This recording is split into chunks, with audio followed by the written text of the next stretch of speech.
नमस्ते दोस्तों, कैसे हो आप सब? और सुनाओ, सब घर पे ठीक ठाक है, मम्मी पापा? तो भाई आज की जो वीडियो ना आपके लिए स्पेशल ओप्पो के अनलॉकिंग के ऊपर वीडियो है। इसमें जो कुछ भाइयों को जो परेशानी हो रही थी ना कि हम ओप्पो A3s कैसे करें और ओप्पो A5 2020 CPH 1931 वो कैसे करें, या ओप्पो A5 CPH 1809, मतलब कुछ मॉडल ऐसे हैं ओप्पो के जिसके अंदर कॉलकॉम CPU eMMC IC लगी हुई है, तो उन फ़ोनों को हम कैसे करें? उनका कोई अपडेट नहीं है। तो भाई उन्हें अनलॉकिंग करने के लिए आपको इन्हें कुछ हार्डवेयर टूल हैं, इन्हें बोलते हैं ZS ISP पिन आउट बोलते हैं। पहले UMT के आते थे, मेडिकल के आते थे, वो आते थे। तो वो फिलहाल उनमें क्या था कि उनमें रजिस्टेंस हमें लगानी पड़ती थी, बहुत सारी प्रॉब्लम होती थी। तो जो ये है ना ZS ISP पिन आउट, बहुत बंदों के पास में है ये वाले, और बहुत बंदे इन्हें यूज कर रहे हैं। तो अब यूज कर रहे हैं, बहुत से भाइयों को कुछ पता ही नहीं है कि हम इन्हें कैसे कनेक्ट करें, कहाँ दिक्कत होती है। एक बंदे ने तो मेरे को इतना परेशान किया दिन में, उसने मतलब मिनट में कॉल करके, सर कैसे करूं, ये करूं, पहले विंडो में प्रॉब्लम थी, फिर वो करवाया ठीक, फिर वो करवाया हार के उस बंदे ने फाइनल ही इस टूल से 3 फ़ोन एक साथ में अनलॉक किए। बताओ, मेरा भी दिमाग खाया, अपना भी खर्च किया, और जब जाके उसे सीखने के लिए कुछ मिला। ठीक है, तो ये टूल पता कितने का? ये टूल सिर्फ 1500 रुपये का, और इसे आप UMT और आप मेडिकल थंडर और कोई मतलब नहीं, ये दो ही हैं eMMC टूल जो सिस्टम के अंदर होता है, और ये हार्डवेयर टूल होता है। तो इससे आप अनलॉक कर सकते हो, और बहुत ही अच्छा रिस्पॉन्स है। इसके ऊपर मैं दोबारा से एक वीडियो बना रहा हूँ, क्योंकि कई वीडियो मैं इससे बना चुका हूँ, तो कुछ लोगों को पता नहीं है, तो ये दोबारा से री करके मैं बना रहा हूँ। और जैसे देखो कि मेरे हाथ में एक ओप्पो का फ़ोन है, ये देख रहा होगा, ये ओप्पो A5 है सिर्फ, और इसका जो CPH है ना 1809 है। इसी तरीका का आपके पास में कोई भी ओप्पो A3s आए, या ओप्पो A5 2020 CPH 1931 आए, तो उन्हें आप सिंपल ही अनलॉक कर सकते हो। सिंपल सा स्टेप है, कुछ भी नहीं है, आसान सा तरीका। बस आपका हार्डवेयर स्किल अच्छा होना चाहिए, आपको हार्डवेयर में अच्छा वर्क होना चाहिए। ये नहीं कि आप फ़ोन को खोलो, कहीं से काटा पीटी करो कि फ़ोन को डेड कर दो। ठीक है, ऐसा नहीं होना चाहिए। अगर आप हार्डवेयर में अच्छे हो, अच्छा काम कर लेते हो, टाँके टूके अच्छे से लगा लेते हो, तो काम करो, अगर वरना नहीं करो। अगर आप हार्डवेयर में सही नहीं है तो बिल्कुल अवॉइड कर दो इस चीज़ को, आप नहीं कर सकते। जितना भी काम करो USB से करो, ठीक है। और इनका कोई नया अपडेट आएगा तो ज़रूर आपको दूंगा मैं, ठीक है। तो फटाफट से अब मैं इस फ़ोन को फास्ट में खोलता हूँ, और कैसे काटता हूँ वो भी आपको बताऊँगा, और टाँके कैसे लगाने चाहिए वो भी बताऊँगा। बहुत सारे बंदे गड़बड़ कर देते हैं कि टूल तो उन्होंने ले रखा, उन पे चल ही नहीं रहा, मेरा फ़ोन डेड हो गया, या टाँके गलत हो गए, और ये ऐसे हो रहा। तो कुछ मिस्टेक आप करते हो, उन मिस्टेकों को मैं आज आपको बताऊँगा कि आपको किस तरीक़ा से सिंपल सा करना है। तो उससे पहले मेरे चैनल को सब्सक्राइब करो, क्योंकि आप 57% लोग मेरे चैनल को देखते हैं लेकिन वो सब्सक्राइब नहीं करते। तो ज़रूर करो चैनल को सब्सक्राइब, और कोई भी नई वीडियो आती है तो यार आपको नोटिफिकेशन मिलता है, और सब्सक्राइब फ्री में होता है, कोई पैसे चार्जेबल नहीं होता उसका। ठीक है, तो सब्सक्राइब करो। मुझे नहीं पता, रेड बटन ब्लैक हो जाना चाहिए और बेल आइकन प्रेस हो जाना चाहिए, और वीडियो को फटाफट से लाइक कर दो। अब ये देखो, अगर आपके पास कोई भी फ़ोन आता है ओप्पो का, और आपको कुछ नहीं पता कि वो फ़ोन कौन सा है, कौन सा मॉडल है, क्योंकि ओप्पो के, वीवो के, रियलमी के उन पे स्टिकर होता है, वो स्टिकर उछल जाता है जब नया फ़ोन आता है। तो अगर आपको नहीं पता, तो वीवो को तो कह नहीं सकता, मैं ओप्पो रियलमी की बात आपको बता रहा हूँ। ओप्पो रियलमी में एमरजेंसी पे जाना है, *899# प्रेस करोगे तो ये इंजीनियरिंग मोड आ जाएगा। तो यहाँ पे आपको सॉफ्टवेयर वर्जन पे जाना है। तो सॉफ्टवेयर वर्जन पे जैसे आप क्लिक करोगे, देखो CPH 1809 ये आ गया, आपको दिख रहा होगा अच्छे से। ठीक है, तो ये CPH 1809 ओप्पो A5 मॉडल है, और हम इसको अनलॉक करके दिखाएंगे इस टूल से। ठीक है, आपके पास ये टूल भी होना चाहिए, और एक UMT भी होना चाहिए, और UMT के अंदर एक MMC एक्टिवेशन भी होना चाहिए। ये 3 चीज़ आपके पास होनी चाहिए, UMT डोंगल और इसके अंदर एक MMC एक्टिवेशन जो 1200 रुपये का होता, और एक ये हार्डवेयर टूल जो 1500 रुपये का होता, और जो UMT डोंगल होता वो 3000 रुपये का होता है। ये 3 चीज़ होंगी तो आप ओप्पो का कुछ जो Qualcomm CPU वाले फ़ोनों को अनलॉक कर सकते हो, ठीक है।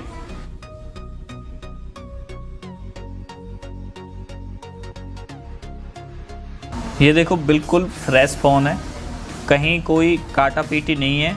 इसमें जितना भी काम होगा वो यहाँ पे इतना वर्क काम करना पड़ेगा, जितना भी ये है ये हमें खोलना पड़ेगा, ठीक है। तो यहाँ से करता हूँ मैं।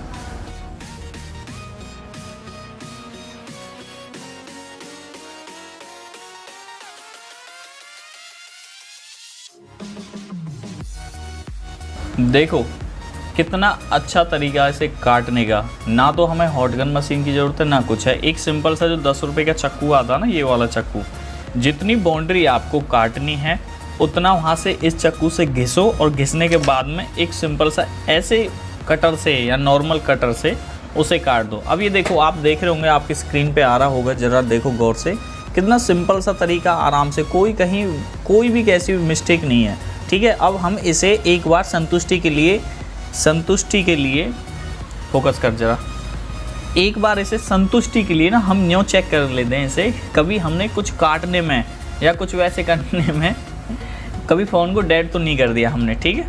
तो ये देख लेते हैं। ये देखो हमारा फ़ोन चालू है, बस हमें इतना चेक करना और बाकी काम करना ISP पिन आउट का, ठीक है, टाँके लगाने हमें। ये देखो फ़ोन हमारा चालू है। बस बहुत से बंदे तो ऐसे कर दे कि इससे काटने में ही फ़ोन को डेड कर देते हैं, ठीक है। तो बस ये हमारा फ़ोन चालू हो गया, अब हम लगाते हैं टाँके, ठीक है।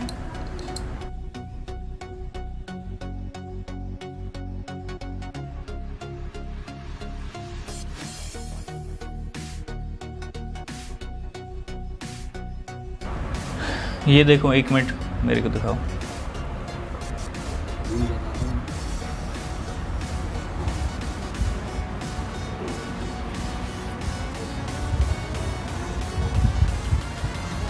ये देखो यहाँ पे ना मैंने क्या तार यूज किए हैं आपके सामने, देखो 4 तार है ना, एक ये रहा CLK, एक ये रहा CMD, एक ये रहा तीसरा डाटा 0, चौथा ग्राउंड।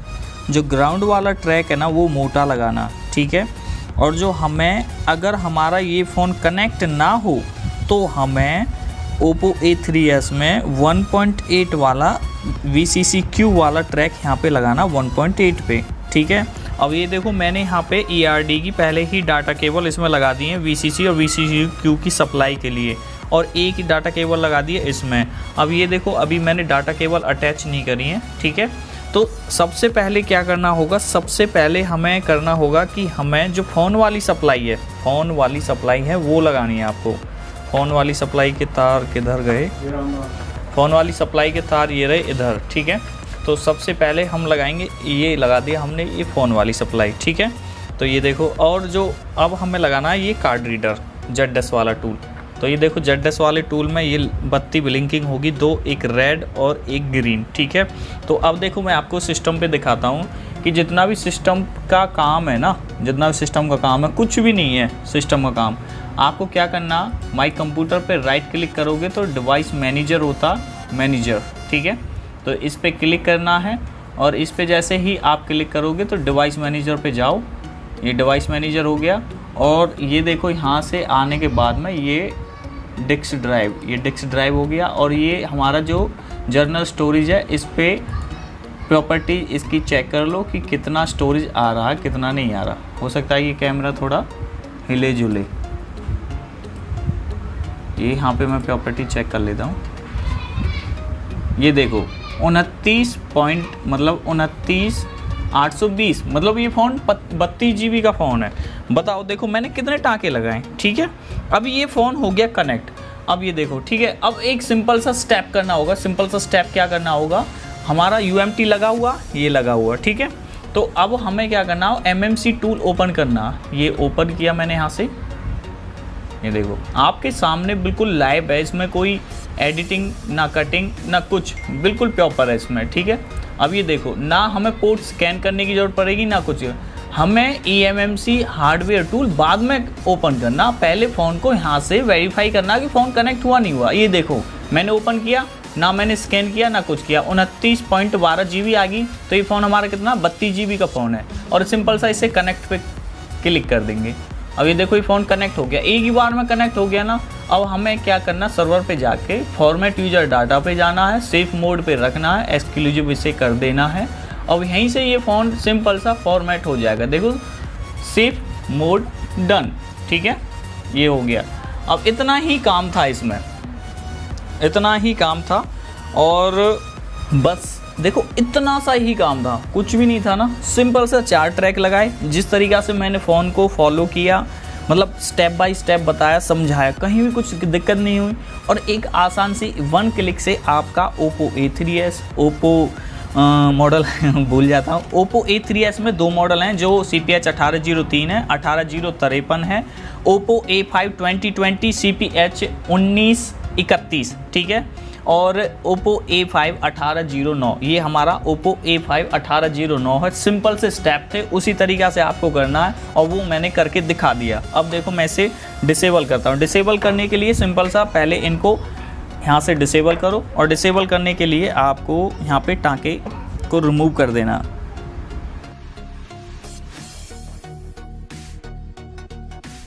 ये देखो डिसेबल मैंने कर दिया और यहाँ पे आपको ना बैटरी कनेक्ट नहीं करनी है, कभी फ़ोन को डेड कर दो। अगर बाई चांस ऐसे करने में आपका फ़ोन बंद हो जाए तो आपके जो CL के CMD होते हैं उन्हें एक बार रीसोल्ड करके देख लो, क्या पता आपसे CL के CMD ट्रैक मिस हो गया हो, ठीक है।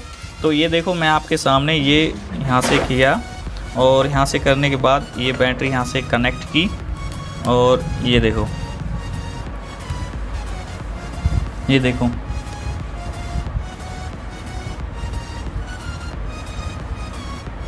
अभी देखो फॉर्मेट का ऑप्शन आएगा इस पर।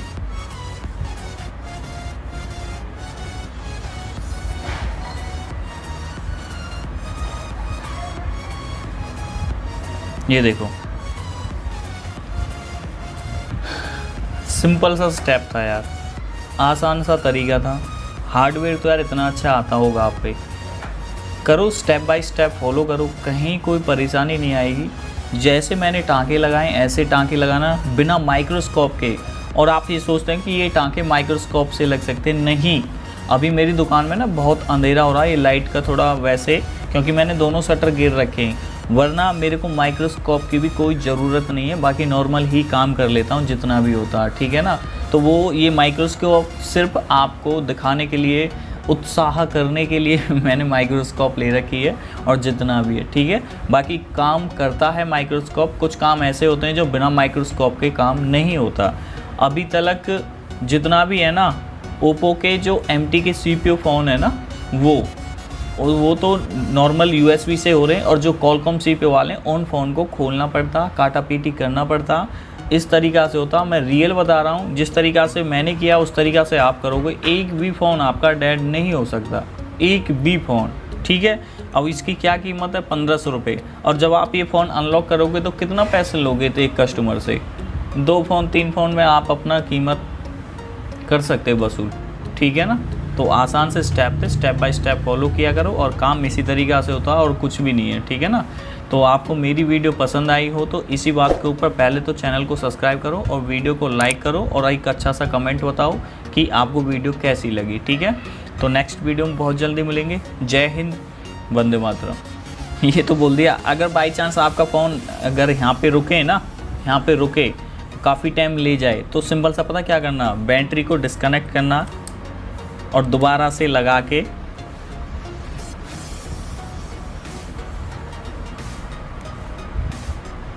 फ़ोन को चालू कर देना। अभी देखो कि पहले के मुताबिक अब बहुत जल्दी ऑन हो जाएगा, ठीक है। अभी देखो मैं दिखा देता हूँ आपको एक बार।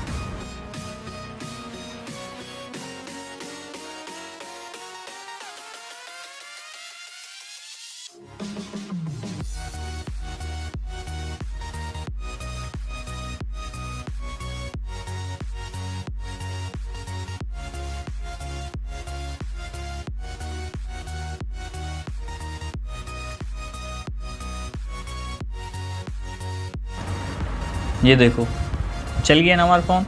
अब इसे हम आगे बढ़ाएंगे तो आगे नहीं बढ़ेगा ये, ठीक है, क्योंकि अब आपको पता है कि इसमें FRP लग रहा, तो FRP तो नॉर्मल खुलेगा नहीं। तो अब देखो सिक्योरिटी ओप्पो की हाई हो चुकी है, नॉर्मल ही जो भी अब ओप्पो के फ़ोन हैं जो अपडेट हो चुके हैं 11 में, तो वो सिंपल सा फॉर्मेट हो जाते हैं। अब इसे उनमें FRP की दिक्कत आती है, ठीक है। तो इसे FRP अब हम करेंगे। FRP के लिए इमरजेंसी पे क्लिक करेंगे यहाँ पे, अरे हो जा *#813#। अब ये देखो सिंपल सा स्टेप एक ही झटके में पहुँच जाएगा मीनू पे।